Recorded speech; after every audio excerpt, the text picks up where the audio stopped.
Every time our athletes walk into this weight room, they're going to be pushed to the max. Let's go!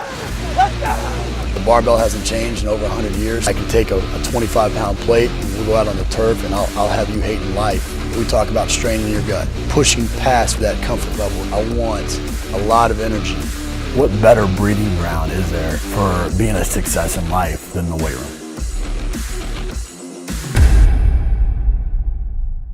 Hey guys, welcome back to Iron Game Chalk Talk. I'm your host, McKeefery, and this is episode number 292. I want to thank you guys for listening each week. Appreciate those of you that like, share, comment. Just helps us continue to highlight the great people we have in our profession. Also want to thank our sponsors and specifically Train Heroic for bringing this episode to you for free. I only partner with companies that I believe in both the product and the people. And Ben Crookston and the gang at Train Heroic are some of the best people you'll meet. And I think they got the best delivery system when it comes to doing remote coaching and things like that and tracking your program. So, like I said, if you're in the market, reach out to them. If not, let them know how much you appreciate them the next time you see them at a conference. This week, I'm joined by Hendry. Sorry, him and I have been trying to set this up for probably close to 6 months now, if not longer than that. He's the director of education for RAD Roller and just a great guy doing some fantastic things, man. So appreciate you coming on the show, brother. Thanks so much for having me, Ron. I'm glad we nailed this down finally. Yeah, I know. You've been busy too. Maybe one of the only people that travels as much as I do, I guess. Well, Kevin, we talked a little bit. You've worked in a variety of sports. You've worked at a variety of levels, almost across the board, all disciplines, all avenues there. Which one of those sports, which one of those levels had the biggest impact on you and why? Yeah, great question out of the gate, man. For me, it comes down to team sports. I mean, I absolutely love individual sports. Don't get me wrong. I think they're absolutely crucial in development of, the psychology and mindset of sports. And kind of remembering that your greatest competition is who you're looking at in the mirror. You're competing against yourself. But I really gravitate towards the team environment.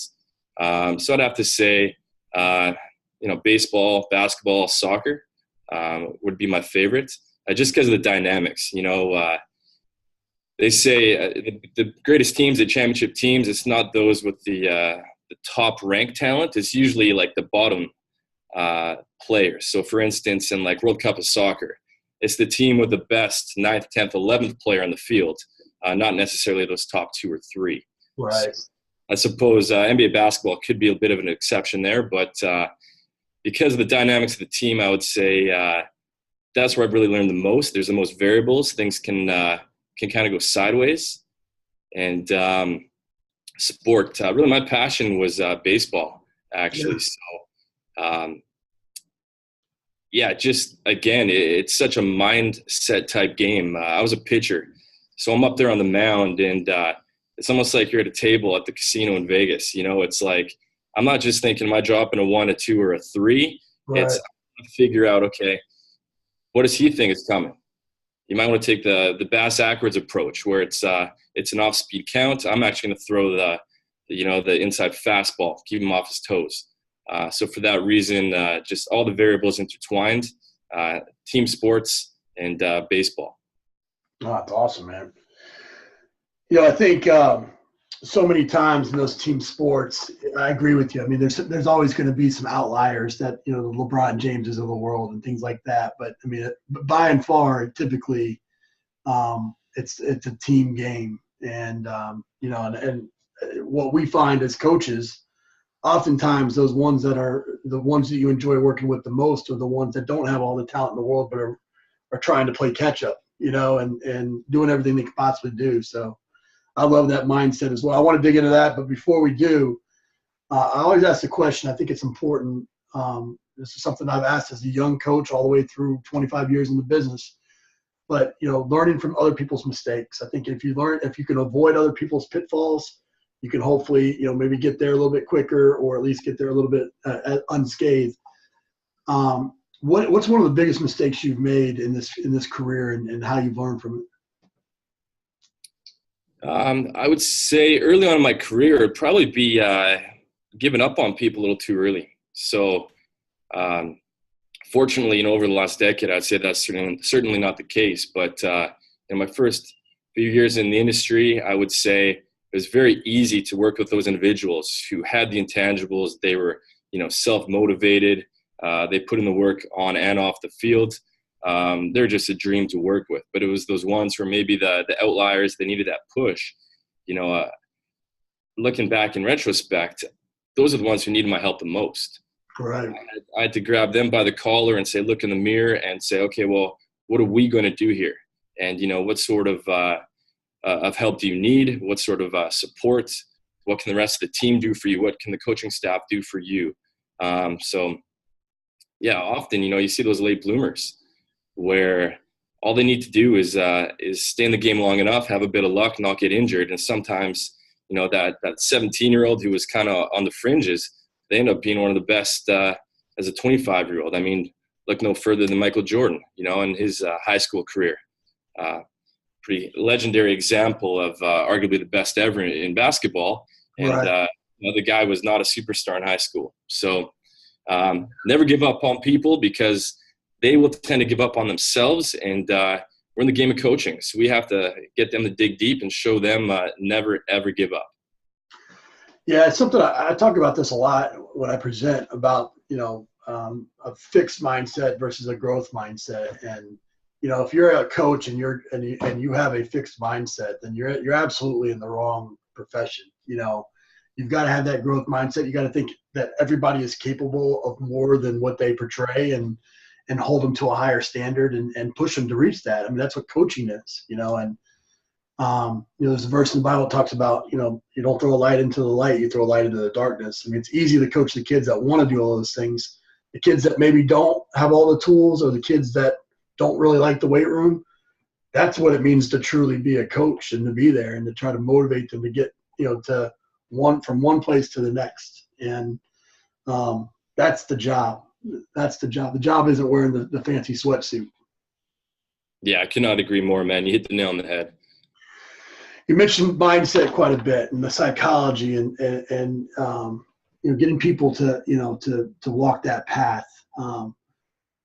Sometimes the words like manipulation and things like that have a negative connotation. But I always say that to be a great strength coach, I think you got to be almost a master manipulator, and not in a way that you're taking advantage of people, but you're skillfully and artfully leading them in a direction.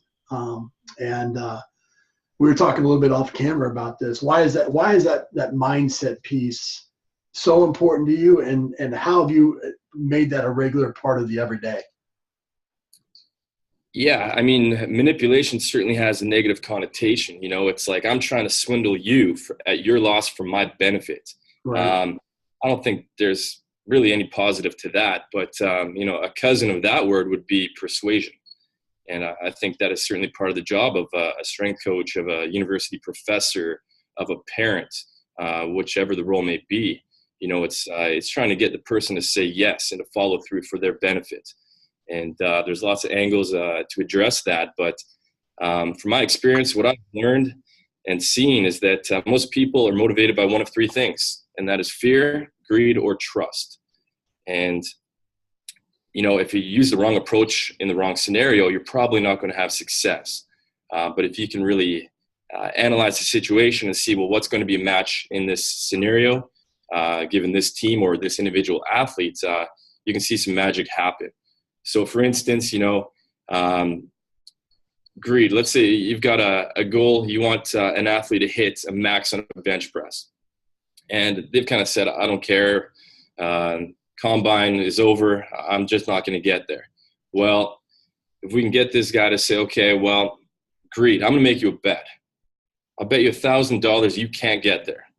And if that's his trigger, and he says, you know what, I'm going to beat you. There's no way you're going to beat me. And then he puts in the work, and he's going to get to that goal. So, making a bet with some people is the best way to go. Another would be fear. So let's say an athlete, performance is not going so well on a varsity team, and, their offensive production isn't quite there. Just kind of spin it like, man, you're going to lose that scholarship. You got to be delicate with that. You don't want to be too negative, but fear would play much more into like the health environment. Sure. That individual doesn't want to change their life. They really need to lose some weight. They need to change their health markers and saying, listen, your cholesterol, your blood pressure is really high. This is for your health. We want you alive. Your family, your friends need you. So that often gets people to make that switch, that mindset change. And then lastly, trust. Some people, they don't give a damn about those first two. And what they're actually looking for is someone to, be a shoulder to lean on. And maybe they've had nothing but those coaches screaming at them, military drill sergeant style. And that's the last thing they need. So they actually need someone just to say, listen, I'm here for you. I trust you. You trust me. Let's do this together. And like I said, when you can nail it, that's when magic happens.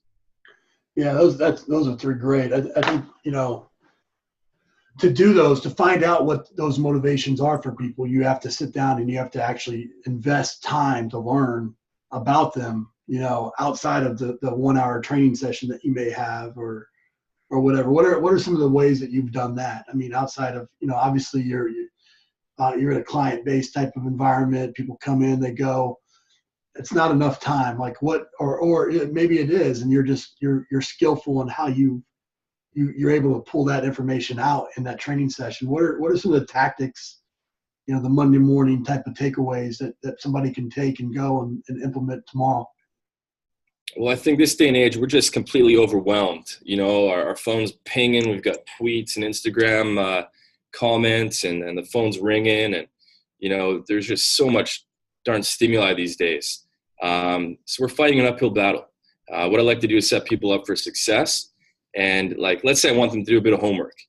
Their neck is completely immobile. It's not moving very well. I want them to take a tool, do a bit of submyofascial release work and some active mobilizations.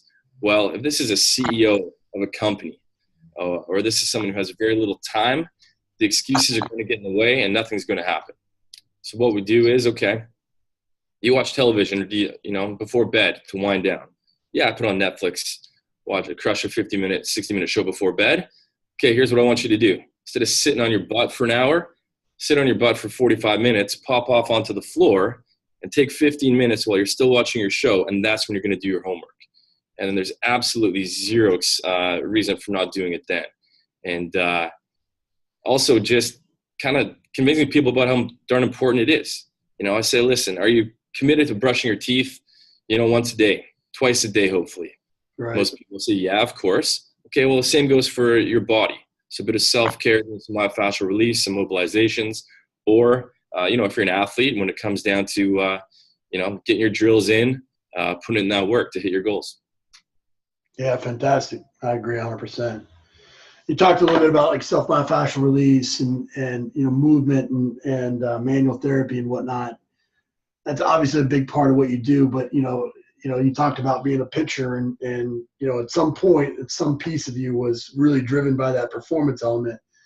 What made you make the mental shift of going and really focusing more on the movement and the manual therapy? Obviously you haven't gone away from incorporating a lot of those strength-based principles into your programming, but when you talk emphasis, what's made you go away from that, and how do you incorporate that into what you do every single day now? Yeah, so the way I look at it, it's one big continuum. So I think there's a lot of infighting and politics and, stay in your lane. And those lanes are there for a reason. Don't get me wrong. But, when I was operating more on a performance level as a strength coach, I kept seeing problems and, we'd refer out and they're just not getting better. And at that point, I didn't really know what to do. And I was not happy about that. And I said, I'm going to go back to school. I want to know what to do. And maybe I'll still be doing some lifting and some performance type of work, but now I'm a little bit more informed. And I just went down that rabbit hole, started, looking into physical therapy, other sort of forms of manual therapy, and it ended up taking a graduate program in osteopathy. So I have one course left and final exams, and then I'll be finished a 5-year osteopathic manual therapy program. So again, it just goes back to that continuum. I was not happy saying, refer out, your shoulder's messed and I don't know what the heck to do. Come see me in a month when you're better. Right. I wanted to bump down that continuum. And now when I'm working with a client, maybe they're paying me for performance. Well, I'm going to gravitate towards this end. Let's get it done. I'm not turning everything into a movement session and stretching. Right. If they're paying me because they have pain, they have dysfunction. Well, now I can go into this end of the spectrum. I can kind of start at the tip, and then, okay, once they're at that end, either we shift the focus and we're going for performance, or, I'll pass you off to another strength coach or kinesiologist or personal trainer, and they're going to, take the baton and run with it. So going back to that 5 year ago version, that the strength coach that was performance based, that's focused in the weight room, and not having 5 years of going to osteo school. I mean, summarize, what should happen for that strength coach? Is there a resource that they should be looking into to have a better understanding? Is it simply the referral? Once you get to that point, you refer out, or is there some sort of combination of that? Yeah, I mean, first and foremost, have a great network. I want to be good friends with a doctor, a surgeon, a radiologist, a chiropractor, massage therapist, physical therapist, osteopath, all of that. So that's one thing I've really worked hard at over the past decade, is just having a really good circle. When I'm unsure, I've got someone, I can fire a text or make a quick phone call and really get some help. It just saves a lot of time trying to dig online or, crack open the textbook. And one thing I think happens frequently is people think, all right, I'm a strength coach. I don't mess with the body and mobility. Forget it. That's someone else's job. Well, what I would love to see happen is a little bit more integration where, okay, Ron, you're going to train me for an hour. Let's say, for example, my right shoulder is not moving very well. Well, you've taught me some very simple techniques I can do before our session starts. So I'm going to arrive 20 minutes early. I've got my tools, and I'm going to pop down on the floor, and you've taught me, okay, release head of the lats, subclavius, bit of work on the first rib and upper traps. I've got my mobs. Okay, that is a legit warm-up that's very specific to my body's needs. And now you get 1 hour with me, and we're still going to attack it. We're going to work on performance. But I think, far too many athletes, they hop out of the car, they hit the gym floor, and it's go time. Or, they hit the football field, and I just think warm-ups have evolved so much. And there's a lot of great content online, but I don't see it happening as much as I'd really like. As it comes to resources, I mean, yeah, you can check out Instagram, YouTube. There's a lot of great people putting out stuff there. One of my favorite resources in terms of websites would be Todd Hargrove. The Science of Better Movement was a book he released, and he's got that on his website as well. He has a lot of phenomenal information. Bit of a selfish plug. Check out the RAD Roller website. We do have courses that we offer. So we've got RAD Mobility Level 1 and 2. Lots of clips on YouTube and on Instagram. Keep in mind, this is not all related to people in pain and dysfunction. This course is really designed for strength coaches, personal trainers, physical therapists, and everyone in between. Nice. So it's all about digging deep, finding what your body needs, and again, encourage people to do it in warm up because the days of just jogging for 5 minutes and saying, all right, I'm cool, I'm warm, they're long gone. No doubt. I think it's always fun, when in this profession, everybody's so territorial, and either they live in their silos and they believe that the other silos are important, or they maybe don't believe that the other silos are important.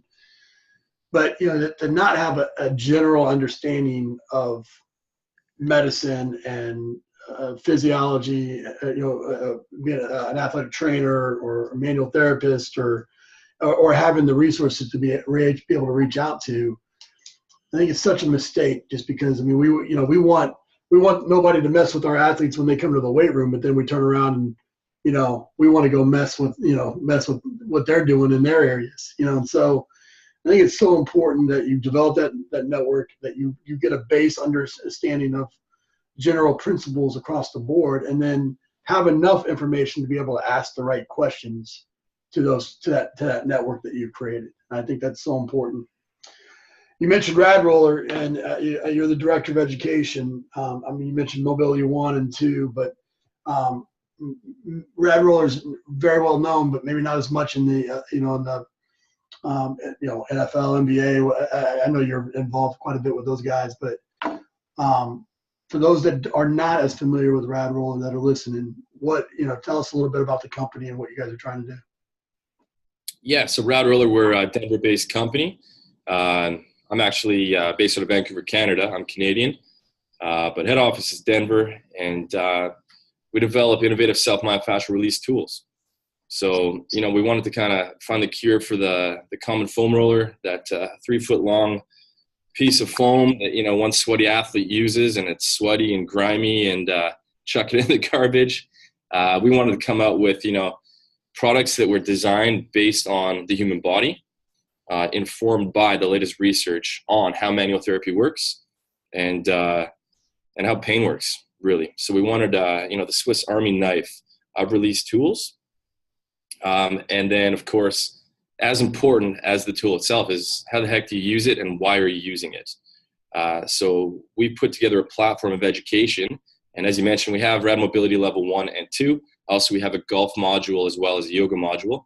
And we've really compiled all the latest research on movement, on pain science, on manual therapy, on integrating all of those aspects into performance, and put together these courses that we offer. So we've traveled the world. We've taught all over North America, Italy, Sweden, Hungary, South Korea, China, Taipei. The list goes on and on. So it's been phenomenal traveling around and seeing how other people do business. Every time I go somewhere new, I meet with new people.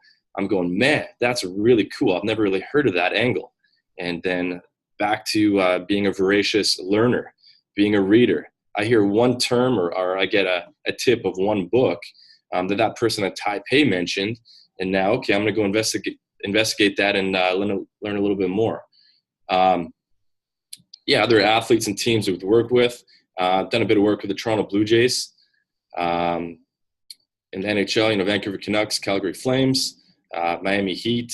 They're using the RAD tools. So it's been pretty cool to see the pros use it. But they're designed for everyone. Absolutely. Yeah, no, it's fantastic. And if you haven't checked it out, I highly recommend it. But I think more importantly, a tool's a tool, but if you don't know how to use it, then it's a doorstop, right? So getting in the Mobility 1 and 2 courses are fantastic, and I would highly recommend people check those out. We end the show with some resources here. Give us the best piece of coaching advice you ever received. Well, I'll keep it simple. It's not what you know, it's what you do with what you know. So, I can kind of be guilty of this. I'm the guy who wants to keep learning, keep piling it on. I've got working on the graduate degree and I want to crush all the 20 books on my list. And it's like, well, wait a minute. I should put all those books in the back burner. And it's like, I need to reformulate and use, what I just learned in the last book I read. Right. So I think there are a lot of people doing great things in this industry and they don't have the most lengthy resume. They're putting in that work. They're doing awesome education on social media. When they're live working with a team or with an athlete, they're giving it their all. They're really connecting with those athletes. So it's not the person with the biggest vocabulary or who has read the most books or who has the most degrees. What is it that you're doing with what you know? Great. Give us a book, app, and website recommendation. Book. All right. So I already gave a shout out to Todd Hargrove, fellow Pacific Northwest cat. So Todd's a cool guy. He was a lawyer, I believe, and he had chronic back pain and ended up learning the movement game. And he's one of my favorite researchers and writers. He breaks down the science in a very easy to digest manner. Couldn't recommend his site and his book enough. Book, website. Let's kind of go hand in hand. Who should we give shout out to? Well, check out RAD Roller. What is the site? Oh, give me the URL for the site. Yeah, so just radroller.com. Perfect. And then what about the app? App. So what we learn in osteopathy is anatomy. So sure, we learn all the tests, all the techniques, but you've got to know every single structure in the body. And there's a lot more than just muscles then joints, then fascia, which is a real buzzword these days. They're all incredibly important. But, when we look at, I just had a client this morning, and a gentleman was in a plane crash, and his thorax isn't moving very well. Well, we see, T-spine rotation. Yeah, it's extremely important. But it's not just the ribs and the vertebrae and the muscles and the fascia.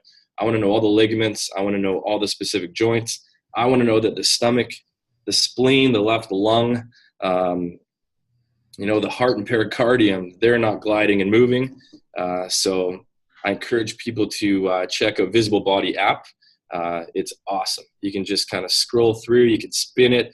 You can look at all the different systems of the body, whether you're a strength coach or more along the lines of rehab. Highly recommend brushing up on your anatomy. And it's a lifelong pursuit. I mean, you're never going to know it all, but just commonly, refresh it, dig deep. It's Friday night, crack a beer and say, all right, it's neck. Check out neck tonight. I don't know if I'll do that on Friday night, maybe a Monday or Tuesday night, but not. Fair enough. Well, man, I have a lot of respect for people that, that are lifelong learners. And that's obvious and evident by you. But more importantly, those lifelong learners that are constantly trying to find ways to better other people by creating resources. And like I said, I've gone through Mobility 1 and 2, fantastic courses. What you guys are doing at RAD Roller, and finding innovative solutions for the everyday. I think it's fantastic. And although this took a while to do, man, I really appreciate you coming on the show and sharing. Thanks so much, Ron. Really appreciate your time. You're killing it. You're doing great things. And thank you for doing such a service for our industry. It's people like you who are connectors, who are just trying to share knowledge and collectively move our profession and industry forward. So hat tip to you, my friend. I'm glad we finally nailed this down. Appreciate it, man. That's it for this episode of Iron Game Chalk Talk. Thanks to this week's guest as well as our sponsors for bringing this episode to you for free. Make sure to check out ronmckeefery.com where you can join our mailing list, find the show notes, including all the links and resources mentioned, and information about Coach McKeefery's other products. While you are there, please join Coach McKeefery in the comments section thanking our guest for sharing. If you haven't subscribed to Iron Game Chalk Talk on YouTube or iTunes yet, make sure to do so. Comments, ratings, and reviews are always welcome. Coach McKeefery can be found on Twitter at @RMcKeefery, on Facebook and YouTube at /Ron.McKeefery. That's it for this week. Be sure to check back next week for another great episode of Iron Game Chalk Talk.